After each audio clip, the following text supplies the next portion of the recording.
जिस काम के लिए वो फ्रस्ट्रेशन कर रहे हैं वो नहीं रहेगी। भारतीय जनता पार्टी का कार्यकर्ता आज मजबूत है, वो मजबूत होकर आज कश्मीर में काम कर रहा है। केवल यहाँ नहीं झंडा चढ़ा, आज सभी डिस्ट्रिक्ट हेडक्वार्टर्स पर भारतीय जनता पार्टी ने झंडा, तिरंगा झंडा फहराया है। डेवलपमेंट के बारे में आज प्रधानमंत्री ने कहा लाल किले के प्राचीर से कि आप स्पेशल कुछ एडवांटेजेस ले रहे हैं।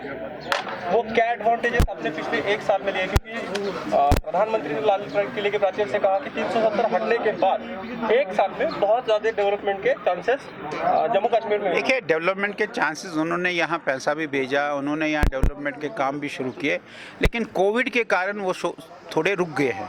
अभी आज गवर्नर साहब ने उन सब बातों पर जिक्र करते हुए ये कहा है कि ये सब काम, चाहे वो रैटले का प्रोजेक्ट है, चाहे कीरू का प्रोजेक्ट है, चाहे यहाँ का टूरिज्म सेक्टर है, ये सब चीज़ें एक बार रैटले और कीरू यहाँ शुरू हो जाता है तो जम्मू कश्मीर में इतना बड़ा परिवर्तन आ जाएगा, वो हो जाएगा। इन्वेस्टमेंट्स जो बाहर से आने वाली है वो यहाँ आ जाएंगी।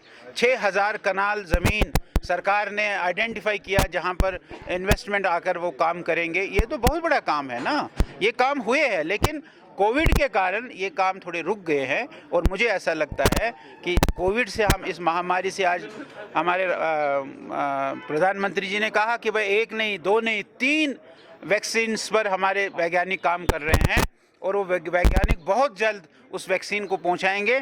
और प्रधानमंत्री जी ने यह भी कहा कि हमने सारी व्यवस्था बनाई उसकी मैन्युफैक्चर के लिए, और केवल मैन्युफैक्चर के लिए नहीं, उसको नीचे तक पहुंचाने के लिए हमने सारी व्यवस्थाएं बनाई है।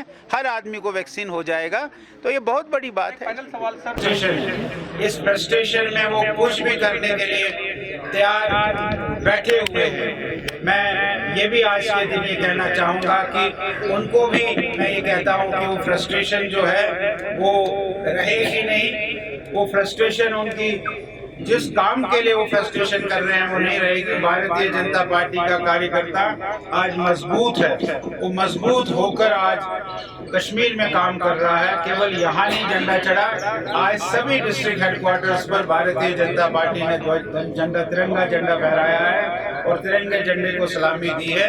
ये मैं उन लोगों को बताना चाहूँगा जो इस प्रकार का व्यवहार कर रहे हैं, इससे वो बाज आ जाए।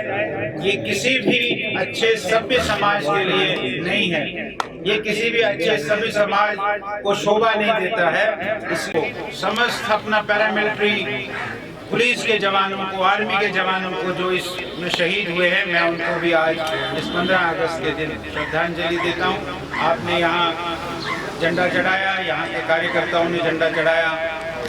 मैं आप सब लोगों को बधाई भी देता हूं और धन्यवाद भी करता हूं कि आप सब लोगों की मेहनत से जम्मू कश्मीर में, क्या कश्मीर में भी भारतीय जनता पार्टी के चांद लगेंगे, ऐसा मेरा पूरा विश्वास है। जय जय भारत। कश्मीर के जो हमारा पार्टी कार्यालय है, यहाँ भी झंडा फहराया। मैं के लोगों को और जम्मू कश्मीर के लोगों को और विशेषकर कश्मीर के लोगों को आज यौम आज़ादी की बहुत बहुत ढेर सारी शुभकामनाएं और बधाई देता हूँ। हमको ये फेस्टिवल, हमको ये त्यौहार, हमको ये दिन खूब धूमधाम से मनाना चाहिए, ऐसा मेरा मानना है। कौन सा आज प्रधानमंत्री जी ने पॉलिटिकल प्रोसेस की बात की, तो क्या लगता है आपको? प्रधानमंत्री जी ने की है। प्रधानमंत्री जी हमारे दुनिया के सबसे बड़े नेता है, उन्होंने कही है तो नेचुरली शुरू हो जाएगी, उसमें क्या है। अब प्रधानमंत्री जी ने लाल किले से इस बात को कहा है, मैंने अभी बताया कि लाल किले से प्रधानमंत्री जी ने कहा कि यहाँ चुनाव होंगे, डिलिमिटेशन का काम शुरू हो गया है, यहाँ चुनाव होंगे, यहाँ भी मंत्री बनेंगे, यहाँ भी चीफ मिनिस्टर बनेगा, ऐसा उन्होंने कहा है। हम तवक्का करते हैं कि बहुत जल्द यहाँ ये प्रोसेस शुरू होगी। कौन सा, अगर देखा जाए जो बाकी पार्टियां हैं यहाँ पर, रीजनल पार्टी है, उन्होंने बाइकआउट कर रखा है जब तक स्टेटहुड और 370 को रेस्टोर नहीं किया जाएगा, तो क्या वो ऐसा नहीं होता है भाई मेरे। उन्होंने पंचायत चुनाव का भी बहिष्कार किया था, आपको सब पता है। पंचायत चुनाव का उन्होंने बहिष्कार किया, पार्लियामेंट चुनाव का बहिष्कार क्यों नहीं किया? जब यहाँ असेंबली के चुनाव आए, ये वो मेंढकों की तरह से बाहर निकलेंगे, आप देख लीजिए। अगर ये मेंढकों की तरह से बाहर नहीं निकले तो आप मुझे कहिए कि मेरा नाम अशोक कुमार नहीं है। Thank you. तो कौन सा, जिस तरह से किलिंग हो रही है बीजेपी वर्कर्स की, मांग है कि सिक्योरिटी प्रोवाइड की जाए, तो अभी देखिए, सरकार ने हमारे कार्यकर्ताओं को सुरक्षित तो किया ही है, लेकिन सिक्योरिटी का जो सारा नियम है वो बन रहा है। और मुझे लगता है कि बहुत जल्द केवल बीजेपी के लोगों को नहीं, सारे पंच सरपंचों को भी, सारे बीडीसी के चेयरमैनों को भी और बीजेपी के कार्यकर्ताओं को सरकार सुरक्षा मुहैया करेगी। तो आप कंडेम करते हैं किलिंग इसकी? मैं ये कंडेम करता हूँ, ये फ्रस्ट्रेशन है उनकी। मैंने कई बार कहा कि ये कोई मजहब, कोई धर्म नहीं कहता है कि इस प्रकार से, जैसे कल उन्होंने 2 सिपाहियों को मार दिया। अब आप देखिए क्या है, एक की तो कल शायद या अगले दिन शायद मंगनी होनी थी, उसका निकाह होना था। क्या अन्याय कर रहे हैं ये। अब वो माँ बाप जिन्होंने उस बच्चे को, अकेला बच्चा उनका, और वो बेचारे खेती करने वाले लोग हैं, उनकी क्या अरमान थे इस बच्चे को लेकर, और उन्होंने उसको गोली से मार दिया। ये कौन सा मजहब, कौन सा धर्म और कौन सी इंसानियत ये कहती है कि आप इस प्रकार से लोगों को मारोगे।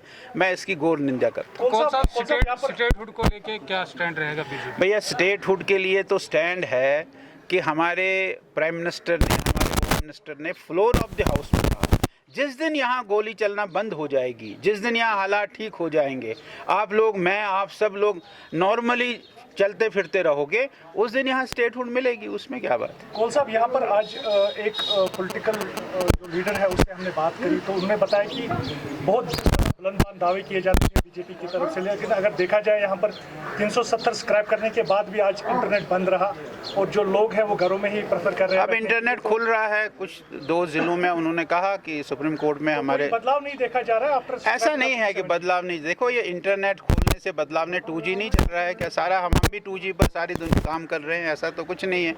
4G भी शुरू हो जाएगा, लेकिन हालात ऐसे हैं, इस प्रकार के हालात उस प्रकार के बनाए जा रहे हैं कि आप 2G 4G करके क्या फिर 90, 91, 92, 93 की हालत लाना चाहते हो क्या? ऐसा मानना हमारा ये है कि जिस दिन यहाँ हालात ठीक हो जाएंगे, कश्मीर में गोली की आवाज़ बंद हो जाएगी, मिलिटेंट सेपरेटिस्ट एक्टिविटीज़ बंद करेंगे, उस दिन इंटरनेट भी खुलना चाहिए और उस दिन स्टेटहुड भी मिलना चाहिए।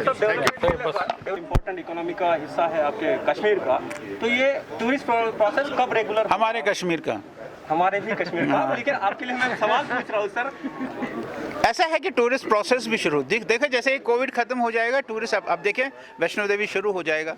यहाँ भी बीच में उन्होंने पार्क्स छोड़ दिए थे, अब ज़ियारतें भी, मंदिर भी, मस्जिदों पर भी जाना शुरू की, कल से शुरू हो जाएगा।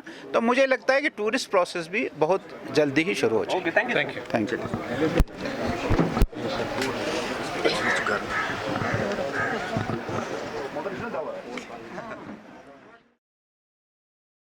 Subscribe now and press the bell icon. Never miss an update.